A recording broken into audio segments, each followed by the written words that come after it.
Welcome to Red Tech Channel, a new way to learn। तो आज हम बात करेंगे 10 MCQ ऑन नर्वस सिस्टम के बारे में। ये हमारा पार्ट 2 है। इससे पहले मैंने पार्ट 1 ऑलरेडी डिस्कस किया है। Please watch that video also before watching this. The link is given in the description. So let's begin. Question number 11, which of the following structures in the brain is primarily involve in memory formation. तो brain में कौन सा ऐसा जो structure है वह memory formation में जो है बेसिकली काम करता है, इन्वॉल्व होता है, वो आपको बताना है। ऑप्शन नंबर ए हमारा एमिग्डाला, ऑप्शन नंबर बी हमारा हिप्पोकैम्पस, ऑप्शन नंबर सी हमारा थैलेमस या ऑप्शन नंबर डी हमारा पोन्स। तो राइट आंसर है हमारा ऑप्शन नंबर बी यानी कि हिप्पोकैम्पस। हिप्पोकैम्पस बेसिकली हमारा इस डायग्राम की मदद से आप देख सकते हैं यह रीजन होता है और वो हमारा बेसिकली मेमोरी फंक्शन के लिए बेसिकली काम में आता है। ये काफ़ी एक क्रिटिकल स्ट्रक्चर है, एक पार्ट है बेसिकली लिम्बिक सिस्टम का, जो रोल प्ले करता है मेमोरीज़ का, पर्टिकुलरली कॉन्शियस मेमोरीज़ के बारे में जो है डिटेल में करता है ये फंक्शन बेसिकली हिप्पोकैम्पस रीजन। तो आई होप इस डायग्राम के मदद से आपको समझ में आ गया होगा हिप्पोकैम्पस एरिया कहाँ है और बेसिकली उसका कार्य क्या है। Question number 2, what is the role of the nodes of Ranvier in the myelinated neuron.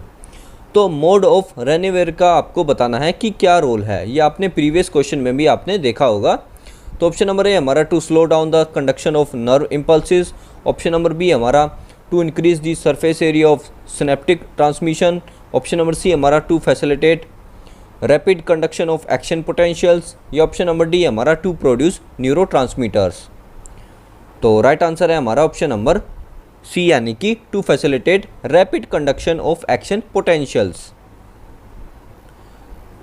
तो हेयर यू कैन सी, आप देख सकते हैं जो नोड ऑफ रेनवियर है ये गैप्स होते हैं माइलिन शीथ के बिटवीन्स में, जो बेसिकली एक कंडक्शन का काम करते हैं where action potential jumps from nodes to nodes. इसमें basically nodes to nodes jump करते हैं और इससे बेसिकली सिग्निफिकेंटली इंक्रीज़ होती है स्पीड ऑफ सिग्नल, जो ट्रांसमिशन होते हैं एक्सोन टू एक्सोन वह स्पीड होती है। तो ये आपको ध्यान रखने की आवश्यकता है। By jumping from nodes to nodes transmission is faster. ये बेसिकली नोड्स ऑफ रेनवायर की मदद से होता है। तो ये आपको ध्यान रखने की आवश्यकता है। Here you can see in the diagram also passive conduction of depolarisation from node to node basically. I hope इस डायग्राम की मदद से आपको समझ में आ गया होगा कि नोड्स ऑफ जो रेनवायर का है वो कार्य क्या है। Question number 13, which of the following neurotransmitters is primarily excitatory in the central nervous system. तो कौन सा जो न्यूरोट्रांसमीटर है वो प्राइमरली एक्साइटेटरी होता है सीएनएस में, वो आपको बताना है। ऑप्शन नंबर ए हमारा गाबा, ऑप्शन नंबर बी हमारा ग्लिसिन, ऑप्शन नंबर सी हमारा ग्लूटामेट, ऑप्शन नंबर डी हमारा डोपामीन। तो राइट आंसर है हमारा ऑप्शन नंबर सी यानी कि ग्लूटामेट। ग्लूटामेट हमारा बेसिकली प्राइमरली एक्साइटेटरी होता है, एविडेंट एक्साइटेटरी होता है न्यूरोट्रांसमीटर सीएनएस में, जो बेसिकली क्रिटिकल रोल प्ले करता है हमारे सिनेप्टिक ट्रांसमिशन में, जो न्यूरल कम्युनिकेशन है, मेमोरी फॉर्मेशन है और लर्निंग में, इन सब चीज़ों में ग्लूटामेट जो है वो कार्य करता है, role play basically critical role play करता है। तो ये आपको ध्यान में रखने की आवश्यकता है। Question number 14, in which part of the nervous system do Schwann cell produce the myelin sheath. तो नर्वस सिस्टम में कौन सा ऐसा पार्ट है जहाँ श्वान सेल जो है माइलिन शीथ को बनाते हैं, प्रोड्यूस करते हैं बेसिकली, वो आपको बताना है। ऑप्शन नंबर ए हमारा central nervous system, option number B हमारा peripheral nervous system, option number C हमारा ऑटोनोमिक नर्वस सिस्टम या ऑप्शन नंबर डी हमारा सिंपैथेटिक नर्वस सिस्टम। तो नर्वस सिस्टम के किस पार्ट में प्रोड्यूस होते हैं माइलिन शीथ। तो राइट आंसर है हमारा ऑप्शन नंबर बी यानी कि पेरिफेरल नर्वस सिस्टम में। तो जो श्वान सेल है जैसे कि आपको पता है वो एक ग्लायल सेल्स होते हैं जो पेरिफेरल नर्वस सिस्टम में प्रोड्यूस होते हैं और बेसिकली फॉर्म करते हैं myelin sheath around the axons. Here you can see in the diagram, ये आप देख सकते हैं एक्सोन्स है हमारे, ये न्यूरोलीमा और ये हमारी जो है माइलिन शीथ है। श्वान सेल जो है फॉर्मेशन करते हैं अराउंड दी एक्सोन्स। जिससे बेसिकली रैपिड ट्रांसमिशन हो इलेक्ट्रिकल सिग्नल्स का, जो एक्सॉन 2 बेसिकली होते हैं वह बेसिकली रैपिडली हो, उसका कार्य जो है श्वान सेल करते हैं, क्या करके, माइलिन शीथ फॉर्म करके। तो ये आपको ध्यान रखने की आवश्यकता है। Question number 15, which neurological disorder is associated with progressive loss of motor neurons. तो कौन से न्यूरोलॉजिकल डिसऑर्डर में जो है प्रोग्रेसिव मोटर न्यूरॉन्स का बेसिकली लॉस होना, वह किस न्यूरोलॉजिकल डिसऑर्डर में होता है, वो आपको बताना है।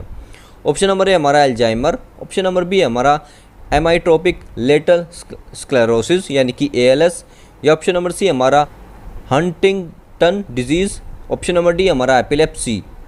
तो राइट आंसर है हमारा ऑप्शन नंबर बी यानी कि ALS यानी कि एमाइलोट्रोपिक लेटरल स्क्लेरोसिस के केस में जो है लॉस ऑफ प्रोग्रेसिव लॉस होता है, यानी कि मोटर न्यूरॉन्स जो है काफ़ी मात्रा में लूज़ हो जाते हैं।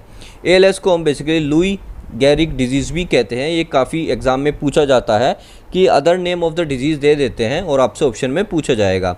इसमें बेसिकली अपर और लोअर जो मोटर न्यूरॉन्स है वह बेसिकली काफ़ी मात्रा में जो है डीजनरेशन होता है, प्रोग्रेसिवली रैपिडली होता है, जिससे मसल वीकनेस, पैरालिसिस तक होने की संभावना होती है और रेस्पिरेटरी फेलियर भी हो सकता है। तो आई होप आपको समझ में आ गया होगा, इस डिजीज़ में जो है मोटर न्यूरॉन्स को जो है प्रोग्रेसिवली डीजनरेट होते हैं।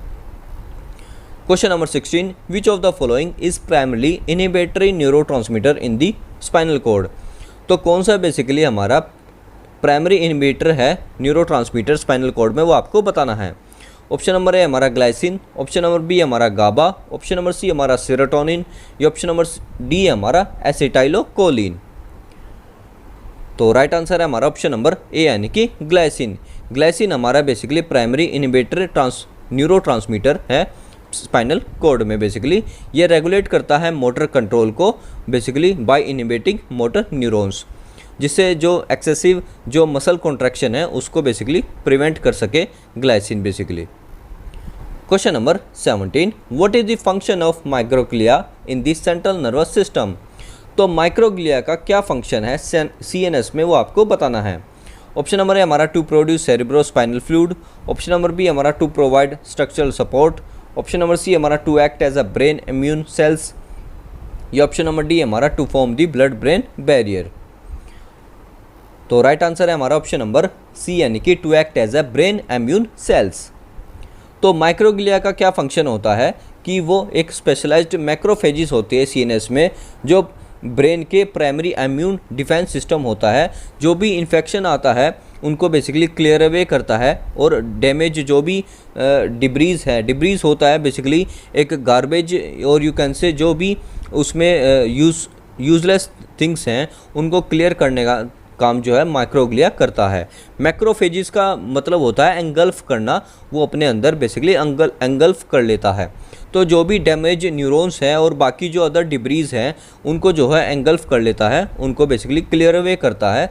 जो भी इन्फेक्शंस हैं ये सब का काम जो है माइक्रोग्लिया करता है।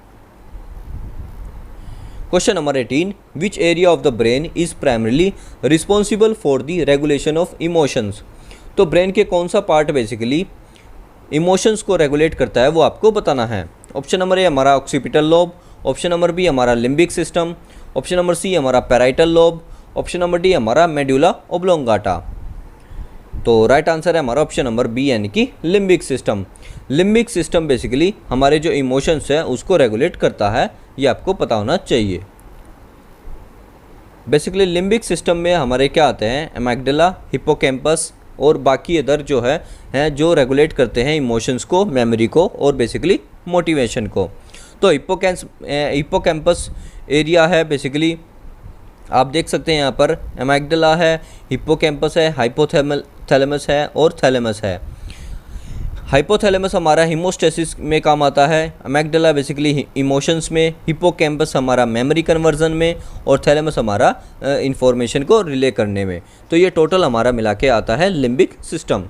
तो ये भी आपको ध्यान रखने की आवश्यकता है। Question number 19, which neurotransmitter is most closely associated with mood regulation and is often target in the treatment of depression. तो कौन सा जो न्यूरोट्रांसमीटर है वो मूड रेगुलेशन में बेसिकली कार्य करता है और डिप्रेशन में बेसिकली उसको टारगेट किया जाता है, वो आपको बताना है। ऑप्शन नंबर ए हमारा एसिटोकोलिन, ऑप्शन नंबर बी हमारा डोपामिन, ऑप्शन नंबर सी हमारा सेरोटोनिन या ऑप्शन नंबर डी हमारा ग्लूटामेट। तो राइट आंसर है हमारा ऑप्शन नंबर सी यानी कि serotonin. Serotonin basically mood regulation में होता है, काम में आता है, जिसमें बेसिकली मूड होता है, स्लीप, एपेटाइट और अदर फंक्शन इन्वॉल्व होते हैं, जो एक तरह से जो मैनी एंटी डिप्रेसेंट मेडिसिन हैं उसमें बेसिकली सेरोटोनिन जो लेवल है उसको बेसिकली मेडिकेशन की मदद से उसको बढ़ाया जाता है ताकि जो है पेशेंट का जो है मूड वो अच्छा हो सके। तो सेरोटोनिन पाथवे की बात करें तो synthesis from the amino acid tryptophan, फिर देन SHTP, देन सेरोटोनिन। ये आपको ध्यान रखने की आवश्यकता है। Circulate in the different part of the region, ये मल्टीटास्कर भी बोल सकते हैं इसको, ये हमारा काफ़ी जो है इम्पोर्टेंट है, ये आपको ध्यान रखने की आवश्यकता है। Question number 20, which component of the neuron receive incoming signals from other neurons. तो कौन से जो कंपोनेंट है न्यूरॉन का वह रिसीव करता है सिग्नल्स अदर न्यूरॉन से, वो आपको बताना है कौन सा न्यूरॉन का पार्ट। ऑप्शन नंबर ए हमारा एक्सोन, ऑप्शन नंबर बी हमारा डेंड्राइट, ऑप्शन नंबर सी हमारा सोमा या ऑप्शन नंबर डी हमारा एक्सोन टर्मिनल। तो राइट आंसर है हमारा ऑप्शन नंबर बी यानी कि डेंड्राइट। डेंड्राइट से बेसिकली जो है सिग्नल जो है हम लेते हैं। तो ये बेसिकली डेंड्राइट्स जो है एक्सटेंशन पार्ट होती है न्यूरॉन्स की, जहाँ से जो है इलेक्ट्रिकल सिग्नल्स को रिसीव किया जाता है from the synapse of the other neurons और ट्रांसमिट कर दिया जाता है इन सिग्नल्स को from the signals to the cell body यानी कि सोमा में। तो आपको ध्यान रखने की आवश्यकता है। तो ये थे हमारे 10 MCQ। I hope you clear out all the points. So that's all for this video. Do subscribe if you like and thanks for watching. जय हिंद, जय भारत।